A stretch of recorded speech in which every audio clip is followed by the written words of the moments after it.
In case you haven't heard, this is me, J.R. Romero, the Brooklyn Sasquatch. I have been a trader officially since 2001, although I started many years before. I am a price action and momentum trader. I am older than the pharaohs of Egypt, and I'll tell you in a second, Rabbi.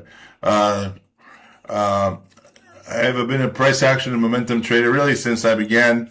I come from originally an institutional background in prop and then energy trading, and now I trade equities and futures.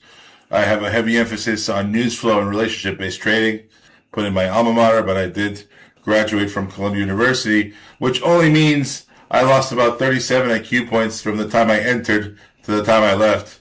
I majored in computer science engineering and history. All right.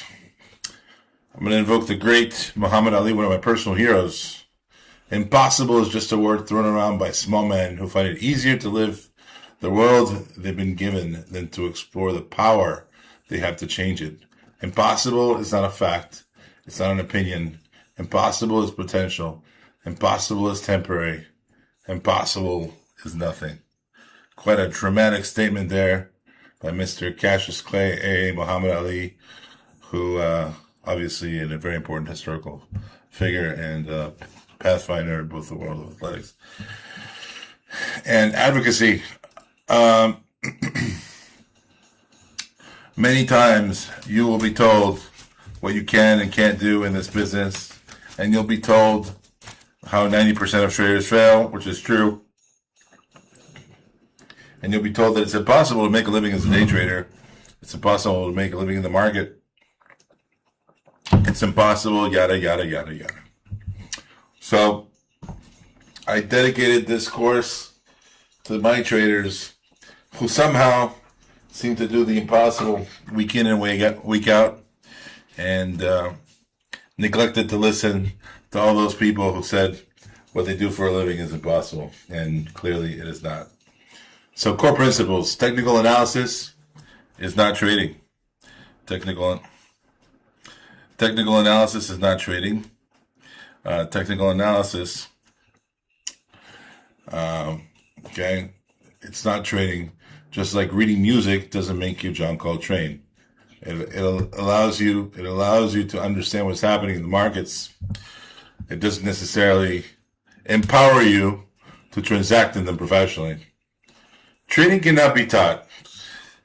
And a lot of eyebrows may be being raised here, and panic may be coming into the room. Holy shit, JR, I just paid for a year's worth of mentorship. Relax, okay? Trading the markets cannot be taught, okay? Just like painting a Picasso, okay, or writing a Wagnerian opera can't be really taught, okay? It is up to you to identify your edge in the markets and to develop and adopt a strategy that works for you. Here's what I mean by trading cannot be taught, guys, okay? Trading is the art, okay, of transacting, of haggling, of buying, selling merchandise in the markets. Everyone is going to have their own style of doing it. Everyone is going to have their own style, okay, of finding inefficiencies in the market, finding ways to adapt to those inefficiencies, and haggling and transacting in the market. I always say to my traders, okay, your job as a trader, okay, is to find your edge, okay, and to think about every transaction the way a merchant, okay, the way a merchant would transact selling rugs, selling fish at a fish market, or whatever else, okay? My job in this room is to help traders find that edge, is to help traders find that style, that voice they have. Just like a music teacher teaches you the scales, teaches you how to read sheet music, teaches you how to, teaches you improvisational skills, teaches you how to be a good all-around technician of the instrument, right? Beyond that, right, you have to go out there in front of an audience and perform. That, eventually, you have to learn to do on your own by finding your edge in the market, okay? So what this talk is really about is that transition every trader must make from being a really good technician, a really good interpreter of what's happening in markets, right? And then finding their voice in the markets in terms of how they're going to transact with other traders, right? We're not trading against the chart, guys, okay? When we see that chart and we see a shallow base, okay, what am I saying? Guys, market makers are about to run this down, illiquidity on the bid, and panic all the buy the dip longs and flush this for an inventory run, right? That's what trading is about, okay? It's understanding the behavior of other human beings as it's relayed to us through technical indicators. Does that make sense? I know it's a little bit of a different view than most of you have been taught before, where you're like, okay, just rotate the inverse flux capacitor, a three-quarter turn to the left, hit these buttons, and when the red line crosses the green line, you go long. When the green line crosses the red line, you go short. Whatever other nonsense, okay? That's not how professionals think about the market, okay? We think about demand, supply, and inefficiencies. That is what we're here to do, okay? That's how we find our edges. So, times of the day we talk about usually, okay? Opening fade, opening imbalance fade, opening range breakout, breakaway gap, day 2 follow through, dip and go, gap and go, V top, V bottom, closing pivot, retest, and gap fade, gap fill reversals. Okay, those happen at 9:30. 11 o'clock, we look for the 11 a.m. breakouts. Okay, the initial balance breakouts or reversal, bullish, bearish, retracement consolidations, high volume and bear bar that fails to drive below price lower, bottoming, topping base reversals, breaking news, and a bullish, bearish continuation. And then between 2 and 4, which is really the close, right? We're looking at the 3 p.m. reversal, the range breakout, the closing drive, the basing reversals, the end of day liquidation breaks, and breaking news. Okay, so for my traders, I like to really break down what to look for, not only in terms of human behavior, okay, but also in terms of times of day, which is really, really important. Okay. In terms of phases of the markets, I am a Wyckoff trader after all. So I'm always looking at the market in phases of the price cycle, right? That phase A with the overhead supply zone reversal and fast schematic, and you can have the overhead supply reversal or the demand zone reversal depending on whether you're going up or down. The overhead supply zone reversal, phase B, fast schematic only, phase C, overhead supply zone reversal with upswings and springs, and fast and slow schematic reversals within the range. If you haven't taken my main big course, which is Momentum Mastery, some of these things may seem confusing, okay? They're basically cataloged events within every price cycle and every time frame, okay? Fast and slow schematic reversals within the range continuation setups, and breakout retests of the Jack and Buick. And finally, phase E, when you're actually channeling, right? Fast and slow schematic reversals within the range continuation setups, and breakout retest Jack and Buick, okay? So, E1, E2, E3, D1, D2, D3, etc. Initial tests of, and then this is within trend, right? Early trend, we look for the sign of strength and jump across the creek test, power pivot retest, and channel reversion. And then mid trend is all about fast and slow price action schematics and power pivot retest. Finally, late stage, prior price range retest and channel winding retest, okay?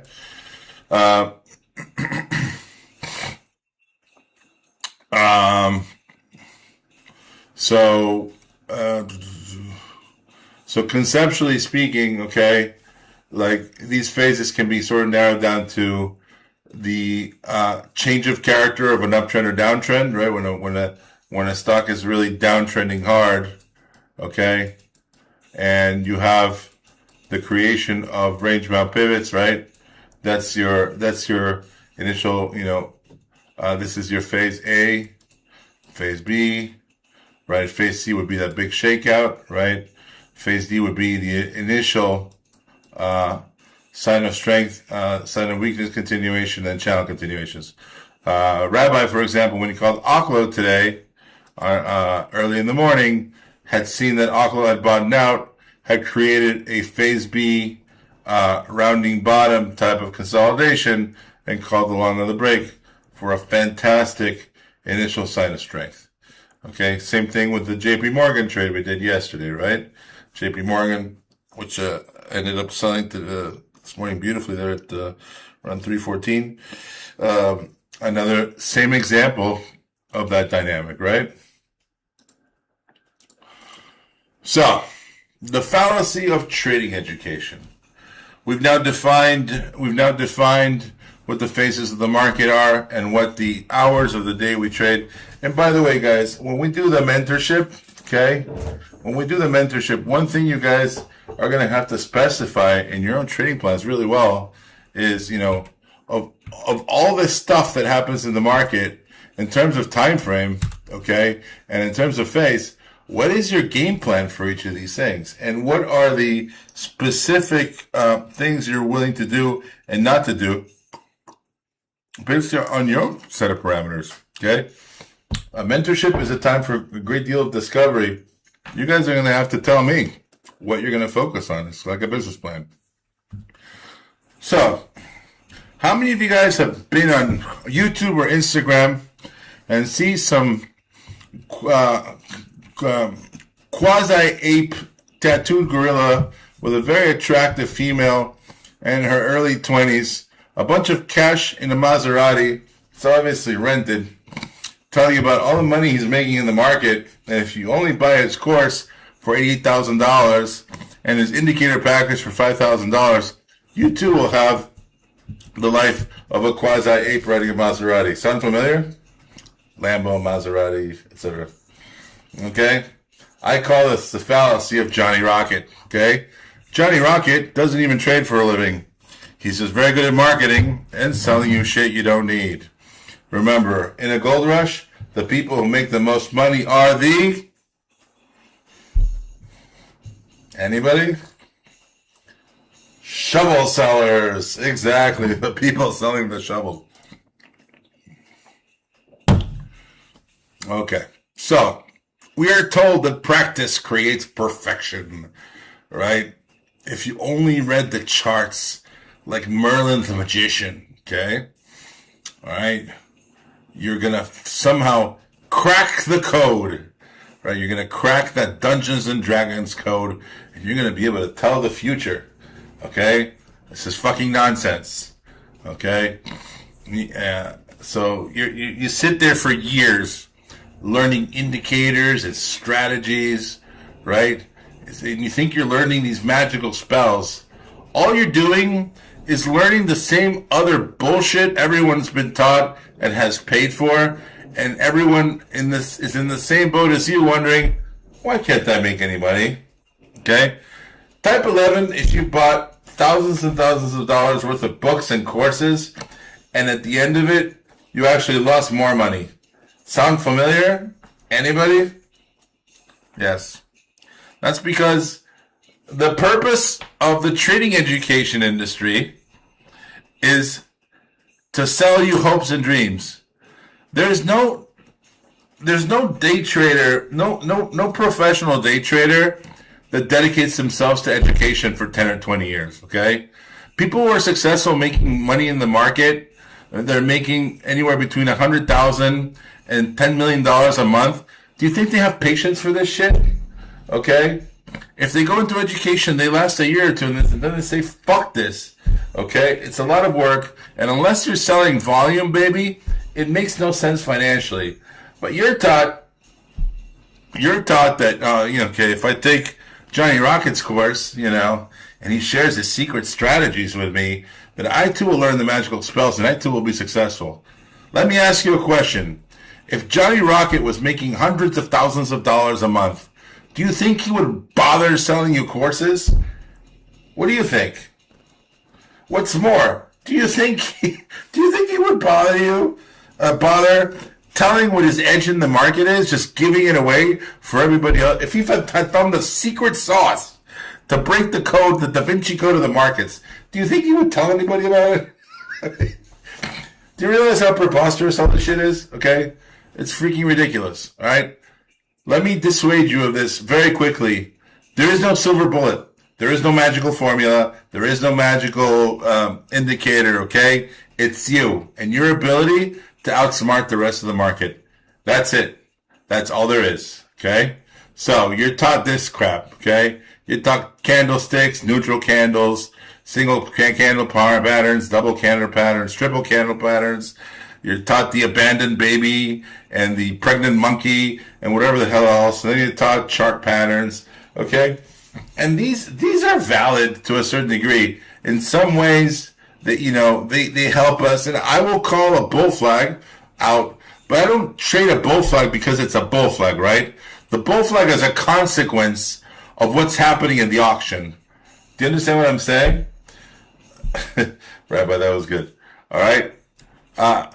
One of the great trading fallacies, guys, is you're taught to trade patterns completely absent of whether they're valid or not, right? And this is how people get not only absolutely wrecked in the market, okay, but then they're sitting there wondering, why do these work sometimes and not other times? Sound familiar? How many of you have bought a book or a course and you're like, okay, I'm going to buy the neckline off that W bottom, just like Rocco's Book of Trading says, and you find that sometimes it works and sometimes it doesn't, and you're wondering, like, okay, am I doing something wrong? Do I suck at this? No, okay? You probably haven't found an edge in the market that is sufficient enough for you to probabilistically win more often than you lose, okay? Do you know what I'm saying? Like, every trader in the world I know is going to take losses constantly. My life is nothing but the story of constant, never-ending losses that are smaller than my constant, never-ending wins. Okay? And this is a reality that makes very many people very, very uncomfortable because they don't like to take losses. If you don't like to take losses, guys, you're in the wrong business. You're going to lose a lot of money in this business. The trick, obviously, is to consistently make more money than you lose. And I know that sounds very simple, but how many novice traders can actually, in practice, pull this off? We take losses for a living. Amen, Rabbi. That is correct. We take losses well for a living so that our wins can take care of those all by themselves, right? Tuition is expensive. Don't make it more expensive than it has to be. That's right. Exactly, Thomas. Okay? So we're taught 10,000 hours. All you got to do is put in 10,000 hours. Okay? Practice makes perfect, you're told. Well, let me tell you something. If you suck at what you're doing for 10,000 hours because you're doing it wrong, or you have a misconceived idea of what it is you're doing for 10,000 hours, then do you think that practice is going to make perfect? Do you think that practice is going to make perfect? No. That practice is going to create permanence. That practice is going to create permanence. So whatever you do on a consistent basis is going to become embedded into your brain. I have some traders who have been trading for 20, 30 years, and they have certain issues with certain things. I just sold Miggy, AJ. I was falling off the base. Do not judge me, okay? I have bills to pay, okay? Anyway, so that, I was doing just fine until you interrupted me, by the way. So if you focus on the wrong things for 10,000 hours, that permanence will be embedded into your neural pathways, okay? And it's very, very difficult to change. I have traders in this room who do certain wrong things, right? And we'll discuss it, okay? They like to sit on the bid, regardless of whether they have enough evidence as to, whether that particular price level is going to hold or not. So we go over it. We discuss it. They turn in a trading plan saying that they're going to wait for a slow schematic, an A1 wedge reversal, an inverse head shoulders, a V-bottom, whatever it is, right? So I'm like, good? They're like, good. Okay. I'm like, all right, let's play ball. Next day, they come back with a $12,000 loss because they were sitting on the bid at Tesla at a whole number and they thought that was going to be enough. Like, these habits, guys, once you embed them into your brain, are very, very hard to break. And it's true both ways, okay? If you embed good habits, they're also hard to break, okay? So 10,000 hours of practice isn't good enough, guys, okay? If you practice 10,000 hours incompetently, okay, you will be permanently incompetent, okay, and make that incompetence permanent, okay. It's very important, okay. Bad practice creates permanence, just like good practice creates permanence. Okay, that's why I always advise you guys every day, like an idiot. I'm going there. Okay, guys, wait to swing for your pitch. Patience. Okay, like anybody who's been in this room probably rolls their eyes at me at 9:31 every morning because I repeat the same things every morning, right? Wait for the right pitch to swing. You know, like there's like 12 things I say every morning over and over again, and that's because like that should be your mantra every day as a trader. You need to create good habits, and you need to make sure that you follow those habits because they are the highway, okay, to prosperity. So, most of you guys as novice traders get the Johnny Rocket training, okay? And you go into a knife fight, you go into a gunfight, okay? But the truth is, you're not even bringing a knife to a gunfight. You're bringing a freaking Nerf gun to a knife fight without any idea, because you studied Rocco's indicator book of Candlesticks. You read Steve Neeson's book, okay, and you watched a couple of Linda Raschke videos. She's the GOAT. I'm just saying, like, it takes more than Linda Raschke, okay? Patterns. You study a few patterns, okay? You're getting jiggy with the inverse head and shoulders, and you like the wedge, and you got some indicators on your chart. You got some oscillators, and whatever it is. All right. So you show up, you get your ass handed to you, obviously, because the market is full of the smartest, most dedicated, most incredibly resourceful and well-funded people in the world. And obviously, are you anywhere near the top of the Pareto distribution curve of human competence when you start? Or are you like a lamb to the slaughter without realizing it, that you're lunch? Well, let me tell you what. When you start in this business and you go compete in the market, you're fucking lunch, okay? You're a little worm on a hook, wriggling around and saying, "I'm gonna kick your ass," okay? And you're flipping off a giant wide-mouthed bass who's about to eat you for lunch, okay? Oh, easy there, Todd. Take it easy, man. All right, MIDI, 28 seconds. So, you go back to Johnny, you call customer service, and you say, "I want to speak to Johnny, please," and they say, "Hold on a second." Okay, Johnny's in his office, and he tells you, "Look, man, the market changed. We've adapted a whole new methodology, okay? It's easy. It's simple. All you gotta do is buy some more fucking courses, okay? And wait, there's more. Right now, if you act today, okay, you can get our indicator bundle." And you go, "Indicator bundle? Ooh, all right?" And then you get 50% off swag, and you walk out of his office with a boner, all right? And, okay, you get your ass kicked again, right? Yeah, I see it. Thank you, Rabbi. So now you got candlesticks. Okay, you're good with the candlesticks, and you got the patterns. Okay, and then you got the candlesticks, indicators, and patterns. Okay, and you see a gap up like this, right? And right up here you say, okay, oh, buy setup, yeah. I'm going to take this for a buy setup right here, right? Because you've been taught patterns, indicators, candlesticks, and you think you're hot shit, right? So you go ahead, right? And quickly you find out that the trade didn't work, okay? And you're scratching your head and you say, "Well, I'm a good person. I'm dutiful. I'm conscientious. I work hard. I did everything Johnny said to do. I did everything Johnny said to do." Yeah, okay.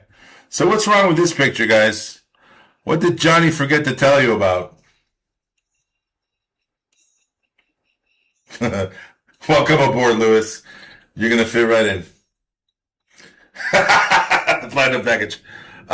Yeah, Johnny forgot to teach you about the concept of supply and demand, right? Maybe it's not the best idea to buy leg 3 into an overhead supply zone. I don't know. Call me crazy. I do remember in the spring of 1977 when I was playing on the carousel, my mother pulled me aside and said, buying selling on a gap up. You will never buy leg 3 into an overhead supply zone. Do you listen to me? Also, don't talk to strangers. Okay? I was like 4 years old. I remember to this day. All right? And to make it worse, what do you have here? What do you have here, guys? You have an overhead supply zone. And yet, Johnny taught you that the breakaway gap off a curl is a fantastic setup. So you go, okay, we got a curl here. Oh, we have a breakaway gap here. Okay, off this setup, guys.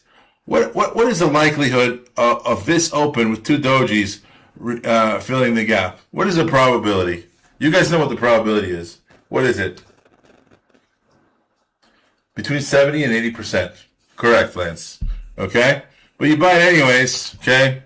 And now you're having some not so kind feelings about Mr. Rocket, okay? And his foxy voluptuous girlfriend in sales there, okay? But wait, there's more. There is more, okay? Okay. If anybody worth their salt had actually taught you how to profile a volume, okay, you would have also realized that not only were you buying an overhead supply zone, you were buying the most heavily transacted of overhead supply zones. You were buying into a point of control. Let me ask you, Lance, do you enjoy buying third leg buy setups into points of control from prior LPSYs? Yes or no? Answer the question. Don't wait for the translator. Go. Correct. Exactly. Because you don't like getting whacked in the Johnson any more than I do. All right?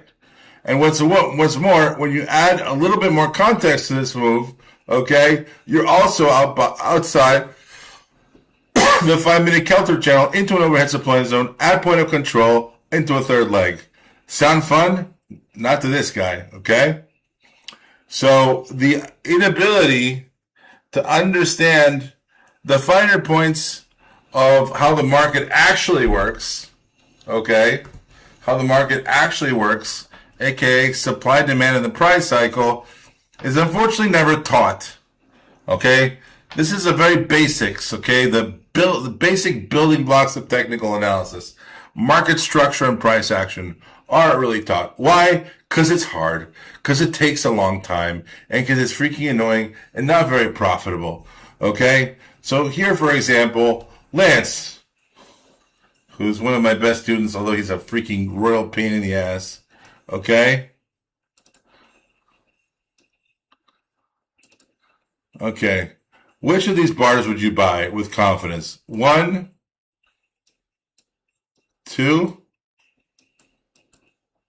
3, or 4 right here? And why? Why?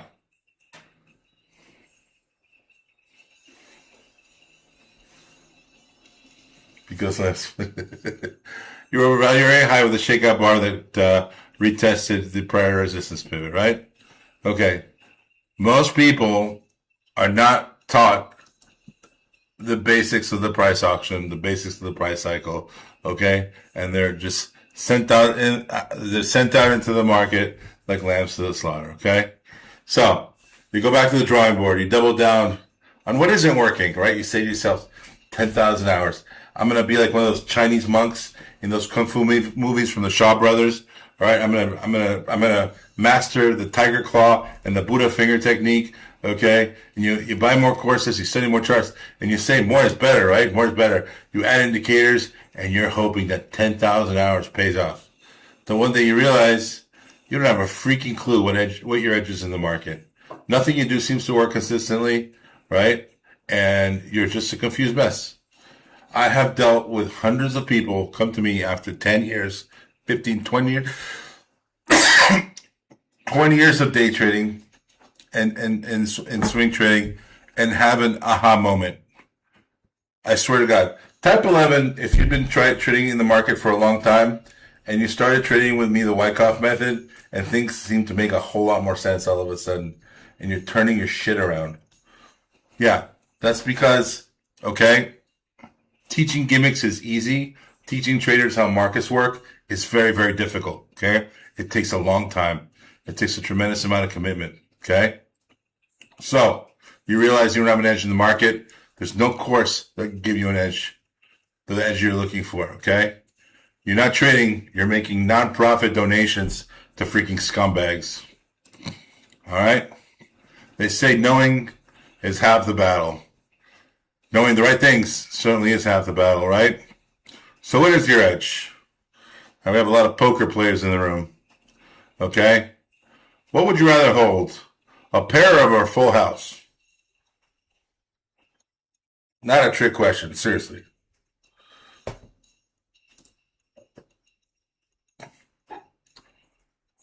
Obviously, right? Miggy Bitcoin. Dude, if this keeps going, I'm gonna get a Miggy tramp stamp tattoo. This is insane. Miggy just triggered again, by the way. Oh, this hurts to watch. There you go. You just triggered again through 1490. Beautiful. All right. This little talk is costing me a down payment on a house. All right. Anyways, so here we are. It's obvious, right? Anyone in this house, if I ask you, okay, what do you prefer, a flush or a royal flush? You'd look at me like I'm an idiot, right? It's patently obvious what your edge is if you know the statistical probabilities, the odds in poker of winning, right? Every poker player has a good handle on probabilities.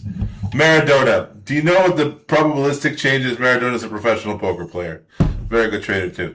Do you know do you know more or less? I mean, it doesn't have to be to the exact percentage point, but more or less the statistical odds of winning with a pair versus a straight flush? I would bet you he has a pretty damn good idea, right? These things are cataloged. They're known by most professional players, okay? So players in this business know their odds. The professionals, at least, right? Do you know what your edge is, okay, on an opening range breakout with a large buy imbalance in a pro gap after a major, say, analyst upgrade? Most traders have not backtested that. Oh, he's not on today? Roger. Most of you guys have not backtested this enough to be confident in what your odds are with the hand you're holding. Type 11 if you've actually backtested all your setups and you know what your stats are. I'm not going to see a whole lot of 11s.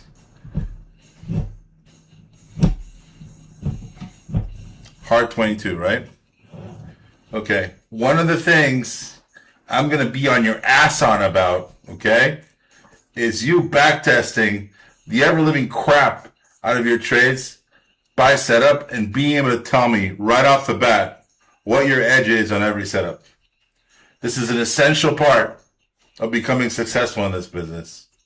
It is so important, and yet very few traders before they're seasoned professionals have a clue, okay? Now, from experience, a lot of you guys know what your strengths are in terms of setups, okay, and what your strengths are in terms of in terms of market conditions, right? Is it fair to say that we rarely get a VWAP pinch wrong? Like, how many times are we wrong on the VWAP pinch? We call 5-10 a day. How many times do we get those wrong when I call them out? I'd say pretty rarely. That's because I have mastered what makes a particular pinch work based on conditions, okay? When you put the time in, you know whether you're holding a pair, a flush, a royal flush, a straight flush, etc. You understand, right? And it becomes a much more complex Venn diagram than freaking candlesticks, patterns, and indicators, which is what you're taught. You're taught this nonsense all the time. Like, you're taught, all right, they're like, congratulations, Poindexter, on buying our program, okay? And what you're really holding is a pair, maybe one, two of a kind or some nonsense, okay?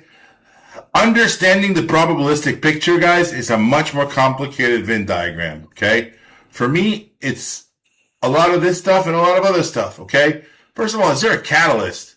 Is there something making people want to buy this shit to begin with? A lot of you guys log in at 9:29. You haven't done your market research, okay?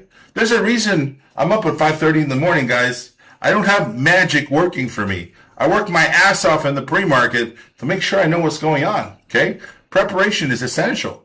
And after the market closes, okay, other than being a dad, guess what I'm doing at night? I'm scrolling through charts. Okay? So, is there a catalyst? Is there something making people want to buy this shit to begin with? Okay? Are the indicators aligned? Does the price action look correct? Am I even in the right market structure for this setup to work? Okay? If I'm trying to fill a gap and run 4 points higher on an ATR of 30 cents with 4 billion shares traded into a gap up, what's the likelihood of me getting more than 30 cents? Would you say that's a high likelihood? One can dream. It's a very low likelihood, right? So you need to create your own Venn diagram of your edges in the market, okay? And then develop a style that works for you in terms of how you transact with the market. And I'm not saying trade like me, okay? I'm saying you may want to adopt this methodology so you become a well-rounded trader who understands, okay, what the edge in that particular trade is, in that particular transaction is. That is universal to all traders, okay? Every good trader has an edge, all right? Every good trader has an edge. Rabbi, he likes to buy those exhaustion, like flush out accumulations of curl, and he hits the shorts with a sledgehammer over the head every day, right? We got other traders in here. For example, Banana Split. She's a breakout trader. She likes 50% retracements. She's mastered that. Rose is a breakout trader, right? Like Pitbull likes reversion to the mean. He likes fading.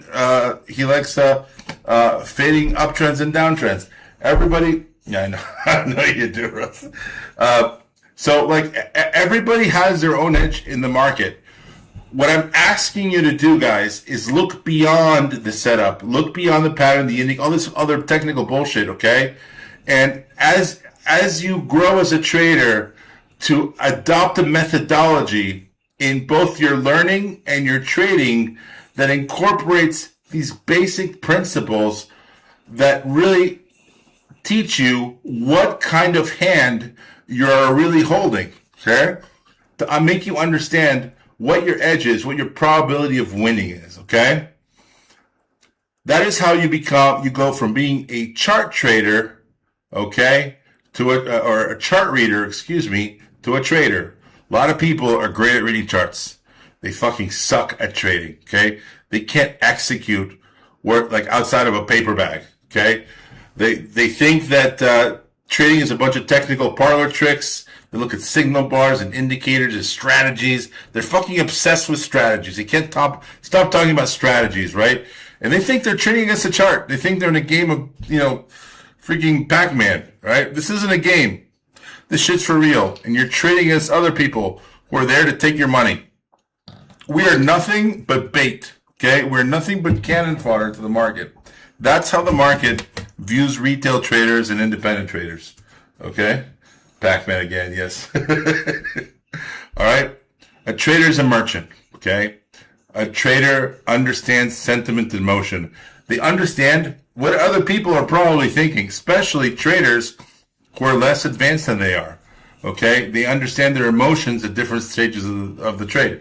How many times a day do we say, all these idiots are accumulating into a distribution top, watch the market makers flush the pivot low, and watch this S&P trade come in, 7.5 to 12 points in the next minute, and it happens almost instantly. How many times a day do we see that happen, guys? Okay? A trader observes human behavior, okay? Human behavior around, obviously the transactions, right? Yeah, it's horrible, you. So anyways, a merchant understands sequences. They understand supply and demand. They understand the price cycle.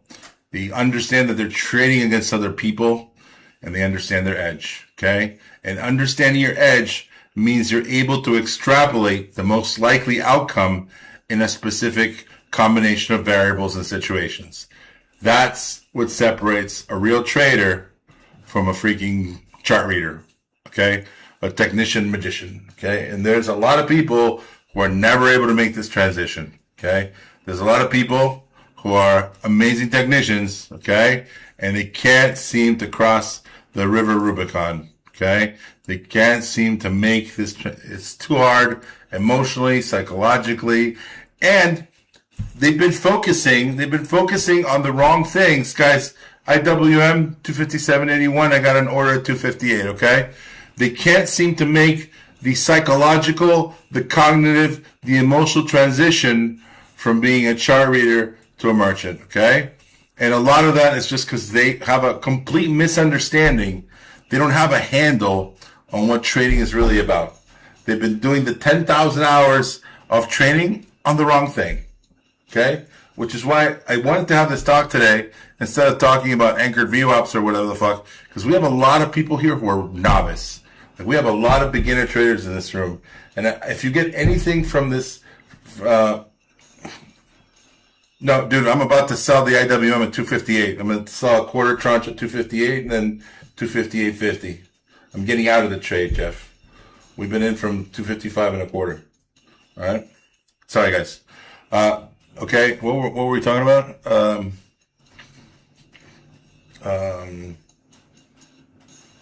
No, we weren't talking about Mickey. Stop it, Todd. Todd, go to your room. Go to your room.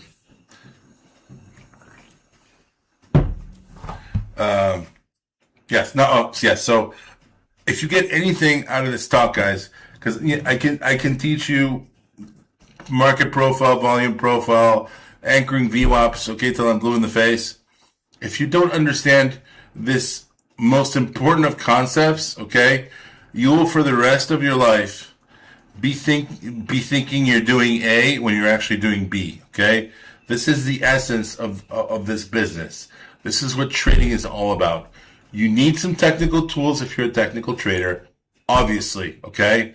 You need to understand the notes on sheet music so you can read them and play it, okay? That doesn't mean you're making art yet.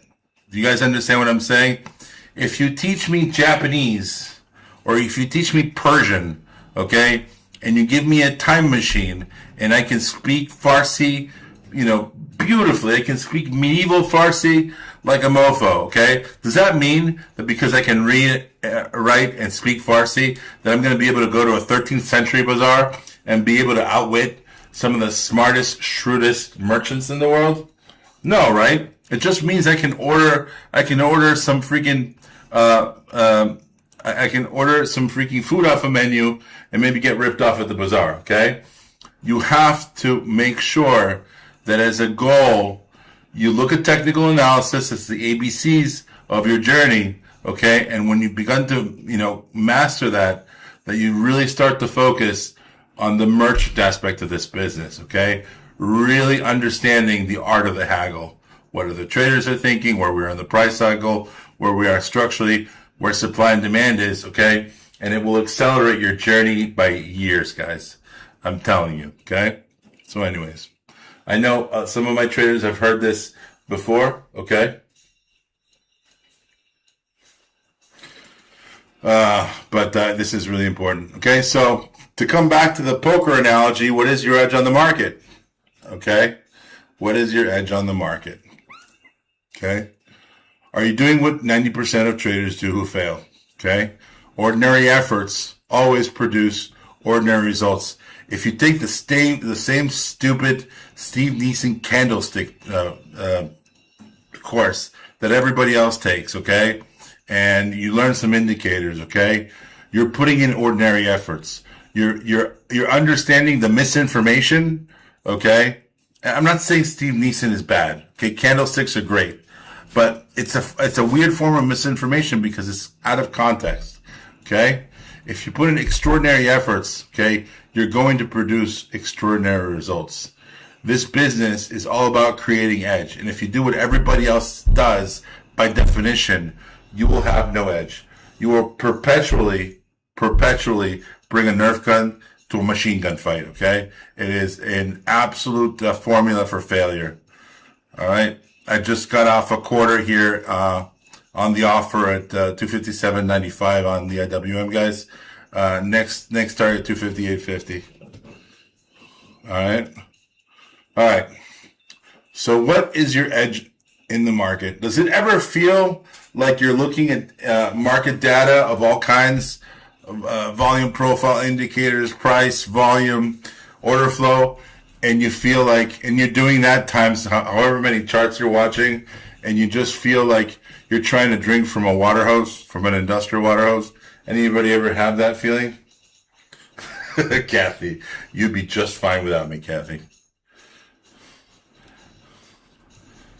Yesterday, and Barb says 11. It happens to everyone, of course, absolutely. Okay? So what are our technical edges? Well, the most important, in my opinion, is always the catalyst, okay? Relative volume, market structure, order flow, price action, multi-time frame analysis, options flow, supply and demand zones, indicator confluence trend, okay? Market behavior catalyst, news catalyst, breaking news, price action narratives, market sequences, sentiment, very important. Are you trying to go long RGTI as Jensen Huang just basically says quantum is 15 years away? Do you know what I mean? You have to have your finger on the pulse of what is happening in the market. That means a lot of preparation, a lot of reading. You can't just show up, look at some some chart popping in the first minute of the morning and say, I'm going to buy that opening range breaker. That could just be an order imbalance that's just going crazy, right? This is, by the way, a very famous scene from Kurosawa's The Seven Samurai. Anybody recognize this scene?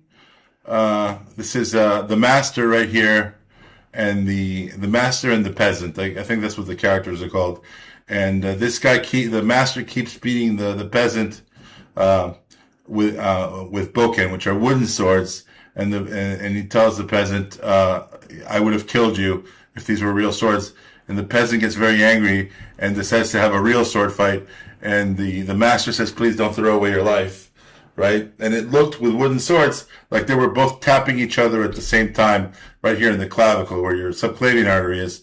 And in reality, okay, the master had a 1/100th of a second edge over the peasant, right? And when they have a real sword fight, okay, the peasant dies immediately, and the master has a tiny little cut on his kimono because he had been 1/100th of a second faster than the peasant and knew it.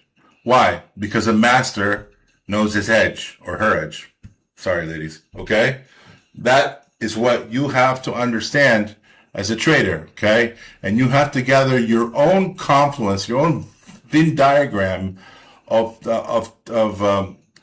technical, qualitative, and quantitative variables that take you from a pair, okay, or three of a kind to that royal flush, okay?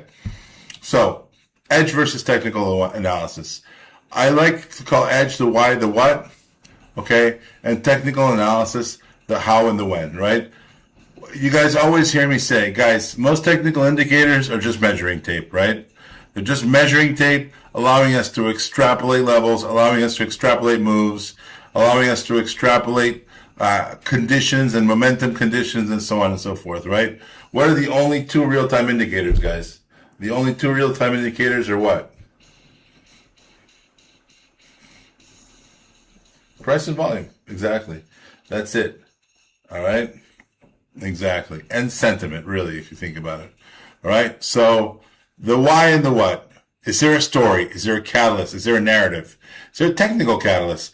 Are we busting through the apex of an ascending triangle and a base that's been forming for 3 years? That is a catalyst in and of itself, technically. Are we dealing with relative strength? More importantly, are we dealing with relative volume? How many times this week has someone said to me, check this pattern out, it looks beautiful? And I say, yeah, but relative volume's like at 40%, guys. I'm not taking this trade unless it's freaking flying, right? Trend, sector strength, market structure.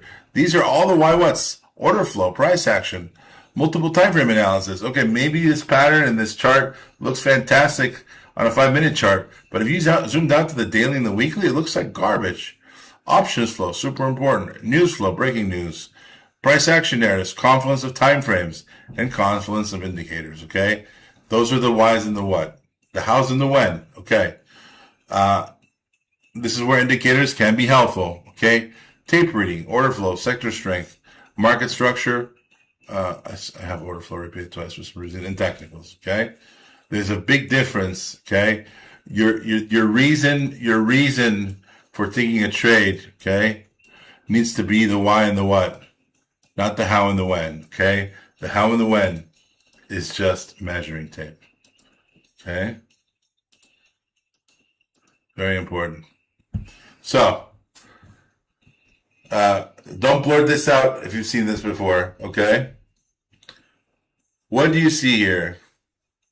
What do you see in this picture? New members. A rabbit, a mallard, a frog. I see it. I do see it. Okay. This is the perceptual phenomenon in psychology known as apophenia, right?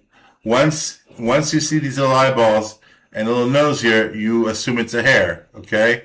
Some people will look at these rabbit ears and think that this is a beak of a bird, right?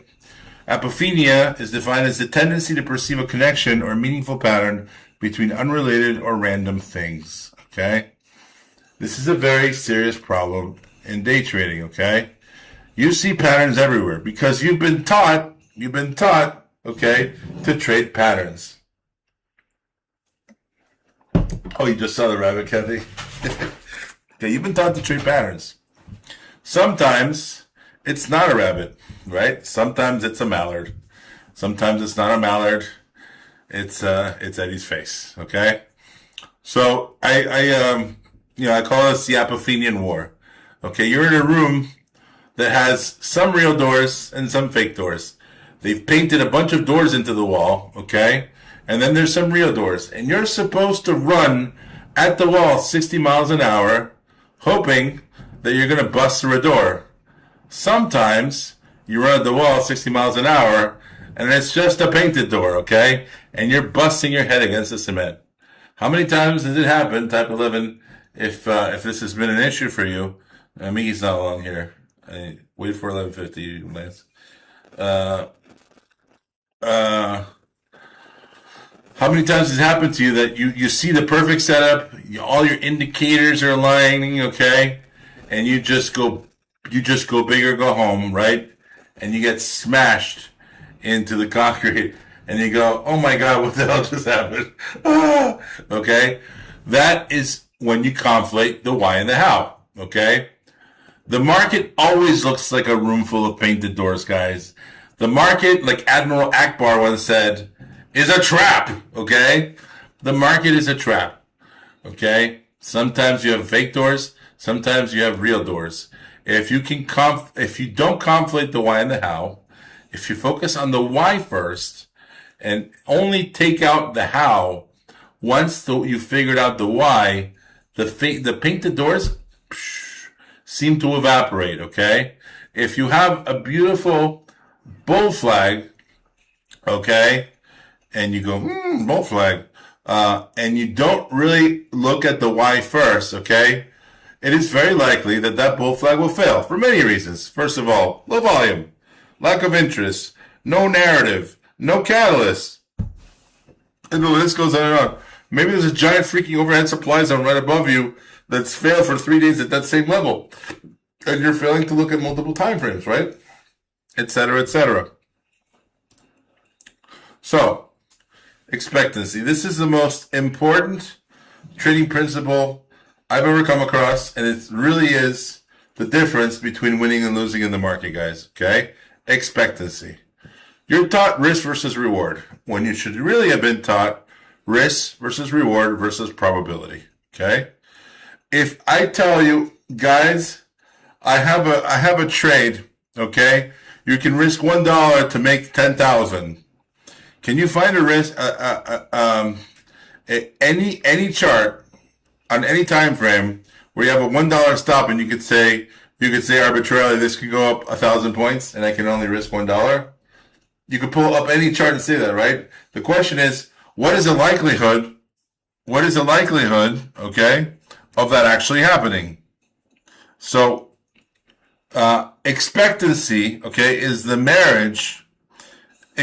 Expectancy is the marriage between risk reward and understanding probability, right? Probability, obviously, a very large part of this talk, as we discussed earlier, okay? Understanding what hand you're actually holding in the market is going to be essential. It's going to be essential to understanding what kind of probability you have of actually winning. Okay? We call it expectancy. So, for example, to go back to the diagrams we have candlesticks, patterns, and indicators. Maybe you're holding a pair, okay, and you're at a poker table full of freaking killers, okay. That's going to be really different if you can identify the confluence of maybe 10, 12, 15 variables that tell you you're probably holding a royal flush instead. Do you understand what I'm saying? That is the difference between high expectancy and low expectancy, okay? EV, expected value, is win rate times average win minus loss rate times average loss. High expectancy, okay, is, or expected value, is the key to making good trade decisions that don't rely, okay, on the how, but rely on the why. Okay?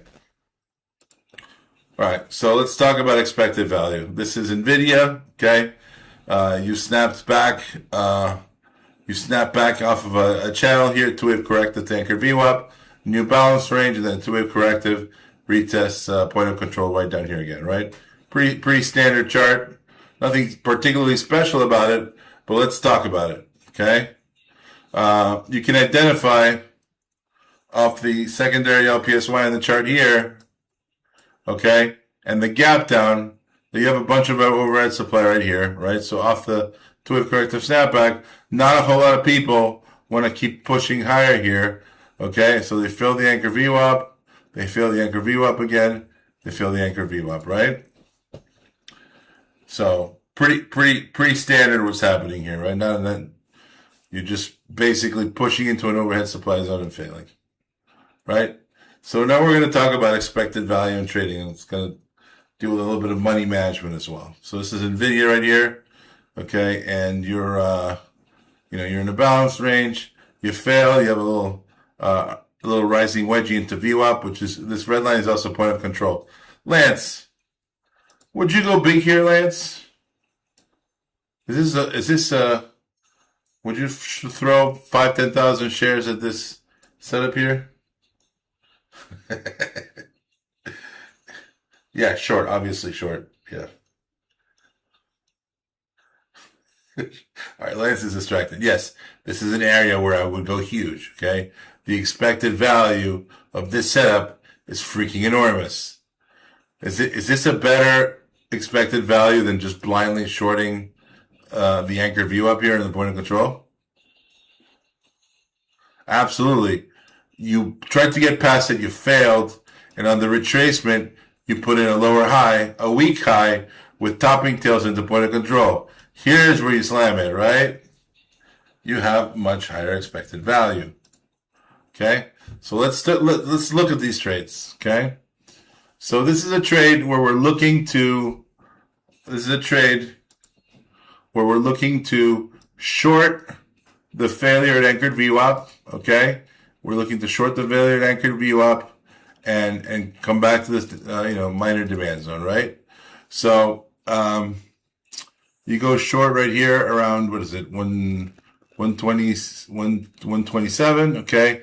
And you set your stop at value area high, okay, which is right above this topping pivot, okay?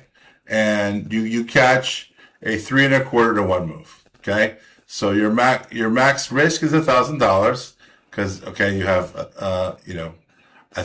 whatever it is you're thinking, it's I think 1,000 shares for $1, and you're going down 378, okay? Do you have any guarantee here that this is going to flag and then go higher? Do you have any guarantee that that isn't going to happen?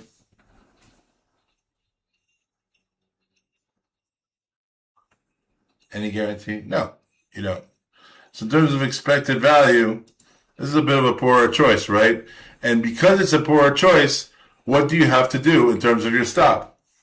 What do you have to do in terms of your stop?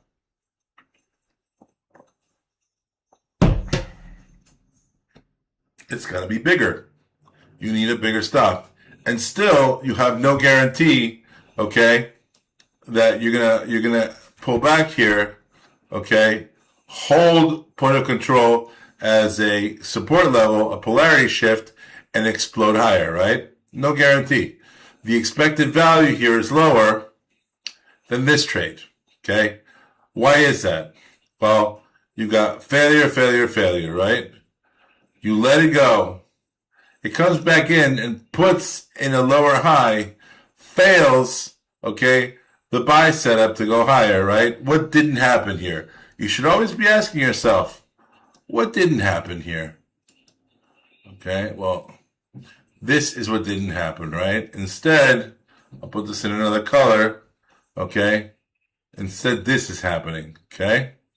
Now, can you allow yourself a smaller stop?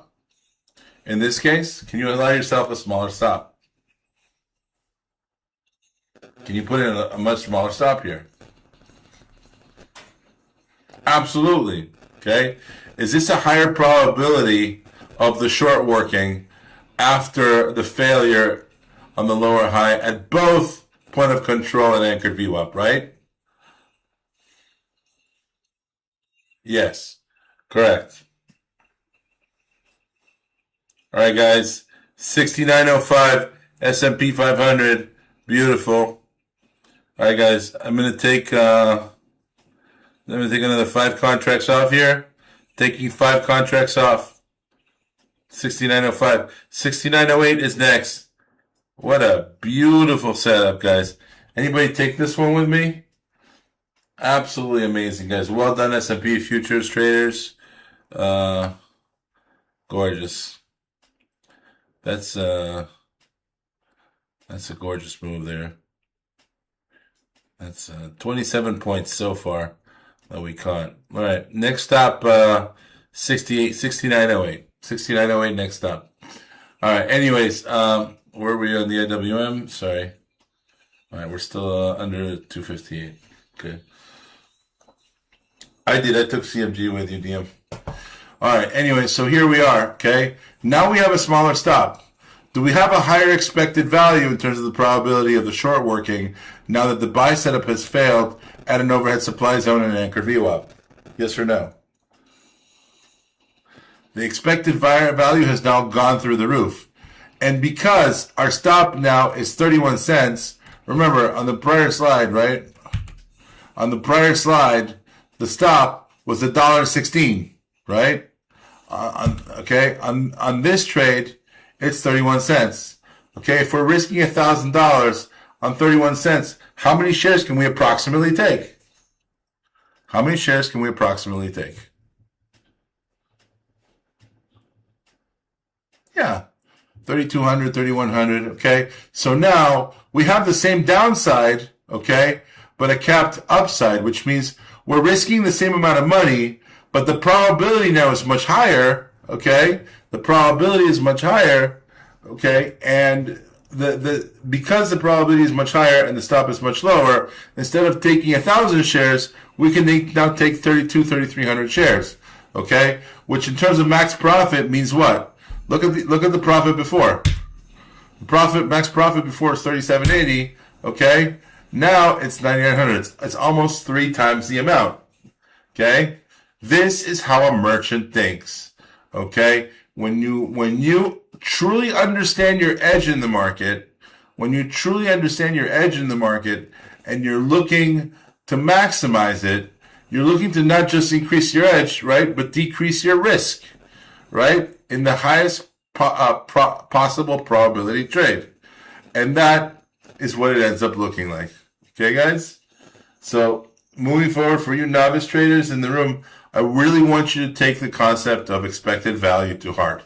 It is one of the big differences between success and failure. Okay? Anyways, that concludes our little chat here as we are thundering higher into the afternoon. Congratulations, IWM and Yes, long. Anybody still along with me on the IWM? We're looking great.